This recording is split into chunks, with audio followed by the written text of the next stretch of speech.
嗨，大家好，今天呢，我来采访艺术家 Daniel Dove， 他呢是我在加州州立大学的教授，他毕业于耶鲁大学的绘画系。他的画呢介于抽象与具象之间，营造出了一种想象的空间和物体。毕业以后6年呢，我一直没有见到他。虽然他的工作室呢离我家很近，20分钟开车就到了。他的工作室呢就在 San Pedro， 是属于洛杉矶的一个城市。现在我进来了，这个工作室呢，他还住在这里。这2幅作品呢是他原来的作品，现在呢他有一个展览在洛杉矶，所以很多新作呢都已经拿去展览了。美国画家很喜欢用这个玻璃板调色，这后面呢是他的生活区了。Could you talk about your works? Yes. So obviously I'm a painter. I work in oil paint only, and I've worked that way for, I guess ever since I graduated from school. I've always been in love with the kind of color that you can get from oil paint, and also the ways that you can manipulate the surface of it, because it's such a physical material, like as opposed to drawing. Drawing is like always powder, like charcoal or graphite, whereas paint is like mud. And so if you make a painting, you can make an image of something in the world, so that's like, an illusion, but then you also have something like a physical surface that has like, evidence of the way that you touched it with your brush or your palette knife. So I really love to show evidence of the process of painting. I deal with a lot of subjects that are related to architecture, and oftentimes the architecture is in a, let's say, kind of destroyed or damaged state. They're like maybe spectacular buildings that were built when the culture that built them was very optimistic about its future. But then after that optimism came some time in which the future turned bleak, and so the building has fallen into disrepair. And then I also do a lot of paintings of large public sculptures that are in front of these buildings. And I like this way that you can paint something that comes out of the abstract phase of American art, particularly the middle 20th century, but you can paint it using your love of pre-modern art, like using your love of creating deep space or sense of atmosphere, the things that modern art got rid of. And so I kind of like to have it both ways, like an influence of modernism in my composition and in the things I paint, but then an influence of pre-modern painting in the way that I paint them. Okay. How do you start a piece of work? So the way I start is that I do a lot of drawing in a sketchbook, and the drawings are not like good drawings. They're just like a diary, a way for me to record my thoughts. And what I found is that I can be visualizing something and I can think it's great in my mind, but when I put it on paper, it just doesn't work. And the reverse is also true. That's something I think might be silly or pointless. If I put it down on paper, I can look at it later and think, oh, there's actually something that's worth painting there. So it's like you have to take the visualization in your brain and you have to put it into some visual format that you can actually respond to. And the best moment is when I'm looking through my sketchbook and I've forgotten that I've sketched something and I'm surprised by it. So that moment, I'm like a viewer of an artwork rather than the creator. Like the first half second I see it, I'm struck by whether it's good or bad. After I do a lot of drawing, if I figure out there's something that I want to work with, then I get source material from lots of different places. I will go to the internet and download every photograph that I can find that's related to my source. If I can actually get to it myself, I will go and photograph it. I will build 3D virtual models in the computer environment using a program called SketchUp, which is made by Google. And then I also use little physical models. So I'll build little physical models and I light them. And so the final painting is a combination of an influence from photography and an influence from digital imagery and an influence from painting from direct observation. Because the color that you get from direct observation is just better than any other color in the world. Like you can't get that color from photography. You can't get it from digital imagery. So just like my paintings are a combination of modern influences and pre-modern influences, my process uses like new technology, but it also uses a lot of like the old tradition of observational painting. How long do you take to finish one piece of painting, such as the one behind you? You know, it varies a lot because sometimes, although rarely, sometimes a painting I'll start it and I'll paint it on the first day. Like the first day, no matter how big it is, I cover the entire canvas because I just need to see it. And it usually looks pretty bad after the first day because I've worked so fast, I don't really have a lot of control. But sometimes I immediately look at it and I think, oh, I like that. I'm going to keep working on it. And I can get through the entire painting in a month. Sometimes, this is more often true, I will start a painting, I'll work on it for like a week, I'll look at it and I'll think, I hate this, I don't want to work on it anymore, and I'll put it aside for months. Like it'll just sit there, half painted, it's face to the wall, because I can't stand to look at it. And then after about 3 months, I come back and I look at it and I think, oh, actually if I changed this one thing, maybe it would be better. And the second I change that one thing, I'm back in the painting again. And so it's almost like I have to get, it has to become strange to me again. I have to defamiliarize myself with the painting so I can actually react to it in a way that's fresh and that doesn't have all the doubt that I have about my own work. I think that a lot of artists have a tremendous amount of doubt. And so whenever the finished artwork, sort of shows up in the gallery, it can seem like it was just like this wonderful creative process. But for a lot of artists, it's a work that survives this really intense process of, self-criticism and editing. And I would say about half the paintings I start, I never finish. At some point, I just realize that there's nothing there.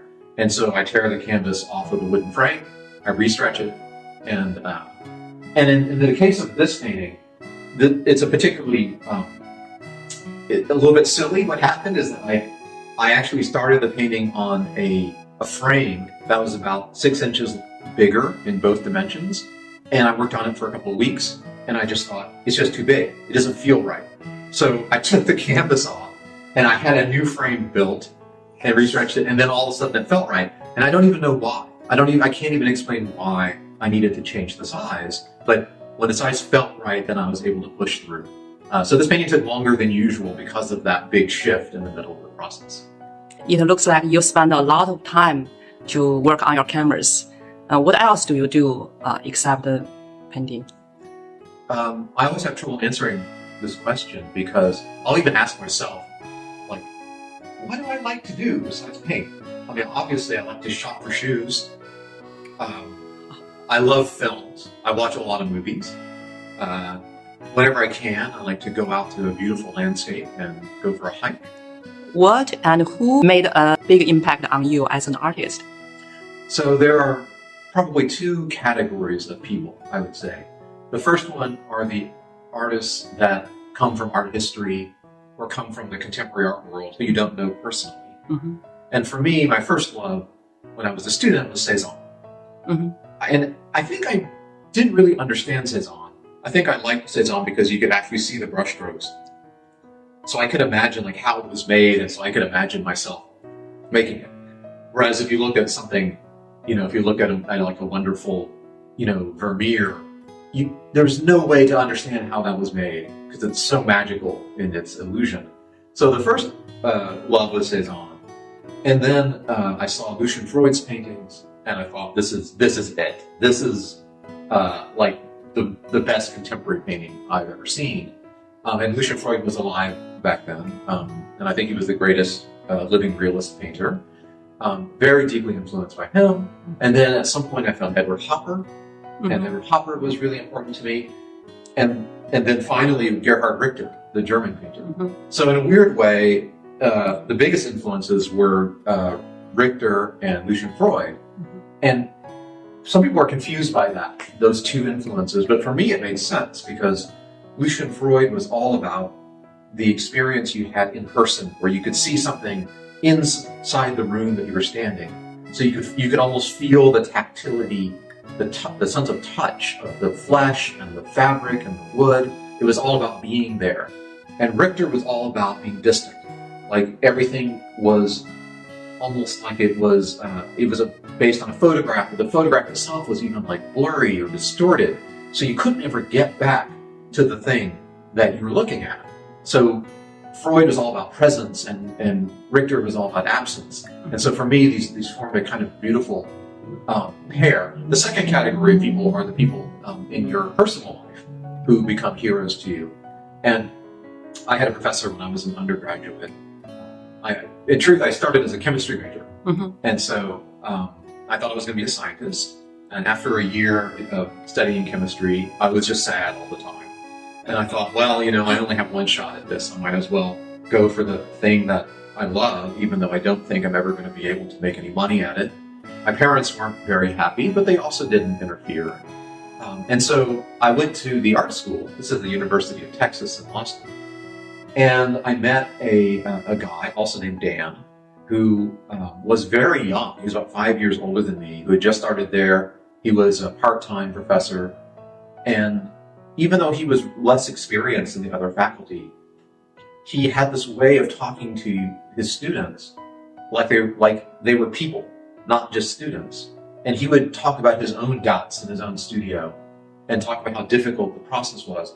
And just the fact that he was vulnerable as an artist made me feel like I could actually understand like what that process was, what the real rewards were, and what the real difficulty was. Like, it made it real for me. So he was a great inspiration to me, and he's still a really good friend of mine. Actually, I talked to him yesterday. So in that sense, his lifelong friendship came from somebody who was once my teacher. And then I've had other great teachers as well. And I've also had some great colleagues.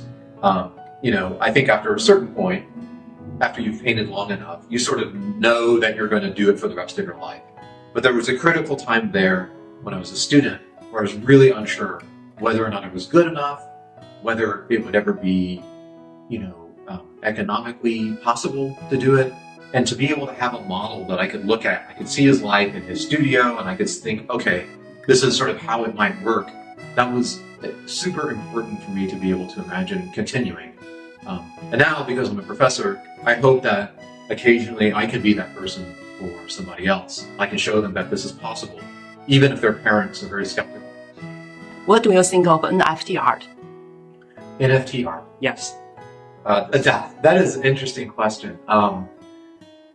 I don't know. I have not seen a lot of NFT art. I'll have to admit that. Most of what I've seen, I think, is terrible. It's terrible art. Now, this doesn't mean that it has to be terrible.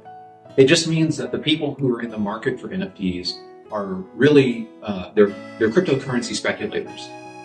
They're not people who are normally viewers of art. So something like the Bored Ape Yacht Club, I think that's what it's called, a series of NFTs. Those are not, they're just not good illustrations.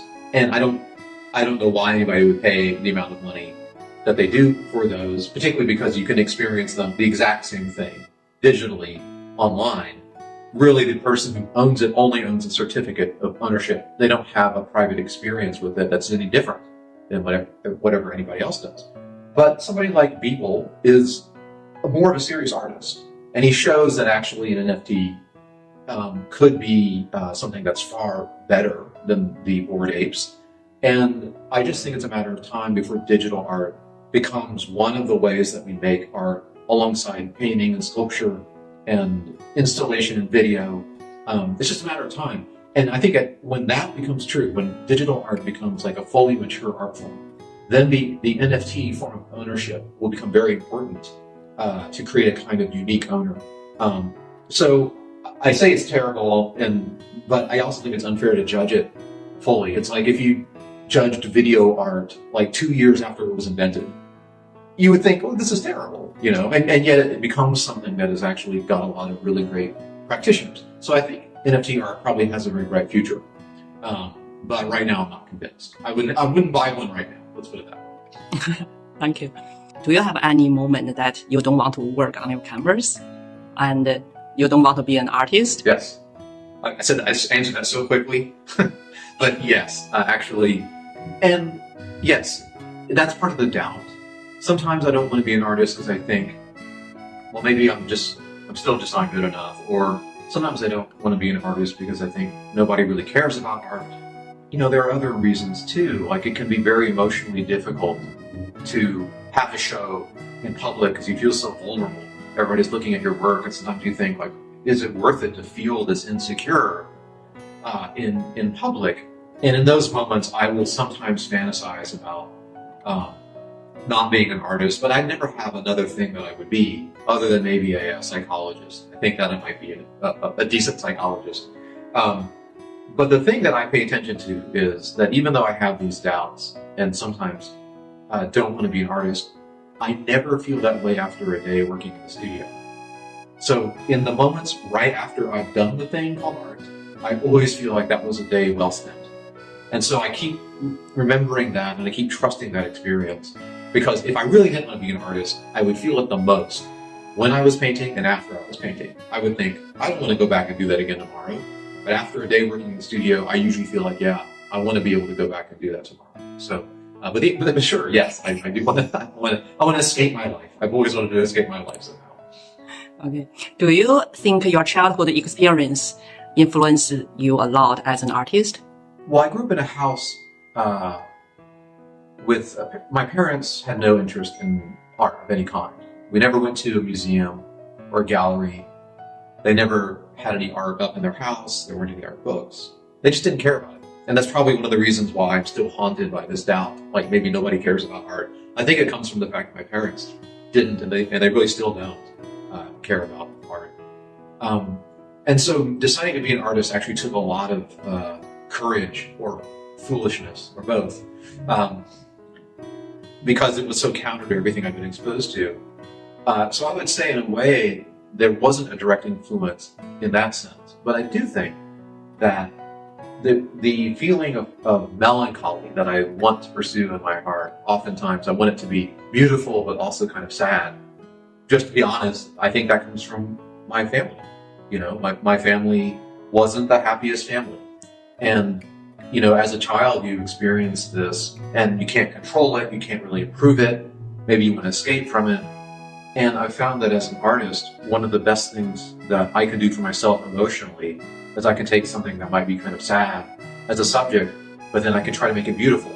And so if something can be sad, but it can be redeemed by its beauty, then actually in a way, maybe I'm going back to the young version of me and I'm trying to help him understand the kind of sadness of life and how sadness can be valuable.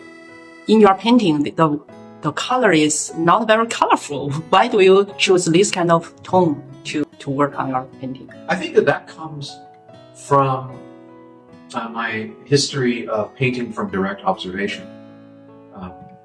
When you look at things like photography and like digital art, they tend to exaggerate color because color is so beautiful.